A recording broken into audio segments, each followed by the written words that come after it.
सिर्फ घुंघरू पहन लेने से औरत तवाइफ नहीं बनती है। दिन के और रात के सारे हुनर सीखने पड़ते हैं। What's up lovely people? आज हम बात करने जा रहे हैं संजय लीला भंसाली की first ever web series Heera Mandi के बारे में जो नेटफ्लिक्स पे आई है। ये एक ऐसी पीरियड ड्रामा है जो ब्रिटिश राज के आखिर के दिनों में लाहौर के मशहूर red light area Heera Mandi के रंग महलों और उनके तवाइफों की जिंदगी पर फोकस्ड है। तो हीरा मंडी के लिए एक्सपेक्टेशंस बहुत ही ज्यादा थे क्योंकि इसमें मनीषा कोइराला, सोनाक्षी सिन्हा और अदिति राव हैदरी जैसे एक्टर्स लीड रोल में हैं। इनके अलावा बहुत सारे टैलेंटेड एक्टर्स इस शो में हैं और जब बात भंसाली जी की होती है तो उनकी फिल्में हमेशा विजुअली स्टनिंग होने के साथ साथ एक स्ट्रॉन्ग और एंगेजिंग स्टोरी भी होती है। और सच में विजुअल रिचनेस के लेवल पे तो हीरा मंडी ने सबके एक्सपेक्टेशंस पूरी कर दी है। The grandiose set, intricate design, opulent costume और ज्वेलरीज के साथ ऐसा लग रहा था जैसे किसी आर्टिस्ट ने कैनवस में पेंटिंग बनाई हो उस एरा को रिप्लिकेट करने के लिए। कुछ सीक्वेंसेस तो टू गुड थे, जैसे सोनाक्षी सिन्हा का डांस सीक्वेंस तिलस्मी बाहें, जो इतना मेस्मराइजिंग था कि देखते देखते आप हिप्नोटाइज हो जाएंगे उस एस्थेटिक से। लेकिन जहां विजुअल्स अच्छे थे वहां स्टोरी टेलिंग में थोड़ी कमी रह गई राइटर्स की तरफ से। Pacing of the show was very inconsistent. पहले 5 एपिसोड बहुत धीरे धीरे चलते हैं जिसमें बहुत सारे स्टोरी लाइन पैरेलल सब प्लॉट्स को लेकर घूमते रहता है without any real sense of momentum. फिर आखिर के 3 एपिसोड में सब जैसे फास्ट फॉरवर्ड मोड में चला जाता है। मेजर ट्विस्ट एंड रिविलेशंस आते हैं, कैरेक्टर्स की जिंदगियां पलट जाती है। It felt very abrupt and rushed, जिससे उनका इमोशनल इम्पैक्ट कम हो जाता है व्यूअर्स पर। एक और प्रॉब्लम थी राइटिंग में। डायलॉग्स बहुत ही फ्लावरी और ओवरली पोएटिक लग रहे थे। राइटर्स हर डायलॉग में कोई ना कोई शायरी या लिटरेरी इडियम या प्रोवर्ब्स घुसाने की कोशिश कर रहे थे तो गिव इट इंटेलेक्चुअल या आर्टिस्टिक फील। लेकिन इस चक्कर में sometimes dialogue over the top और अनरियलिस्टिक हो जाते थे। हाँ, वोकैबुलरी अच्छी थी लेकिन it lost its ground.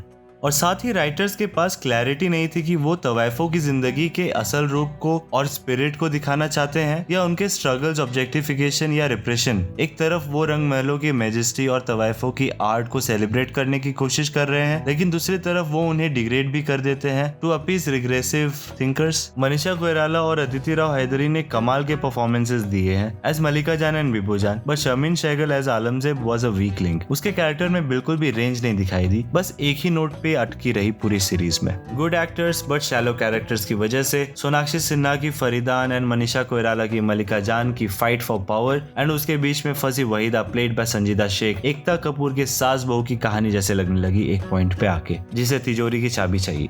What's up with that Bhansali जी? और जब राइटर्स इन मेलोड्रामेटिक कंट्रोवर्सीज और स्टीरियोटाइप से थोड़े मुक्ति पाते हैं तो वो शो के पावरफुल मोमेंट्स बन जाते हैं, जैसे बैकग्राउंड डांसर्स की कैंडिड टॉक्स या लव लॉन लज्जो की इमोशनल आउटपोरिंग, या फिर जब लज्जो और बेबो ब्रिटिश इंटॉलरेंस को एक्सपोज करते हैं तो आप समझते हो कि how slippery control and power dynamics were for these women. इस सीरीज की सबसे स्ट्रॉन्ग पार्ट इन तवाइफों की स्ट्रगल और समाज में इज्जत की फाइट का डिपिक्शन है। कैरेक्टर्स लाइक बिबू जान, जिसे प्ले किया अमेजिंग अदिति राव हैदरी ने, इज कंपीलिंग एंड इमोशनली रेजोनेंट, जो अपना पोजीशन यूज करके खुफिया इंफॉर्मेशन अंग्रेजों से निकालती थी और फ्रीडम फाइटर्स को देती थी। These subplots are much more engaging and powerful। लेकिन ये सब सीन्स स्कैटर्ड और शॉर्ट लिव्ड होते हैं क्योंकि भंसाली और राइटर्स की प्रायोरिटी कुछ और थी। Operatic, extravagant visuals, grandeur over grounded, hard hitting character moments. Compared to Sanjay Leela Bhansali's previous movies like Guzaarish, Black, Hum Dil De Chuke Sanam, Padmaavat, Bajirao Mastani and many more, जिसमें विजुअल के साथ एक स्ट्रॉन्ग एंड एंगेजिंग स्टोरी भी है, हीरा मंडी में वो मिसिंग थी। आई थिंक सबसे बड़ी गलती हीरा मंडी की ये थी कि वो एक 7.5 घंटे लंबी सीरीज है। If it was a film, I am sure it would have done so much more better, and watching a Bhansali movie in theater is another experience altogether. Overall, those expecting first big streaming masterpiece from Bhansali ji will be a disappointment. Hira Mandi is more style than substance at the end of the day. बहुत ही सुंदर and visually appealing बनाया है, but narrative बहुत ही uneven है।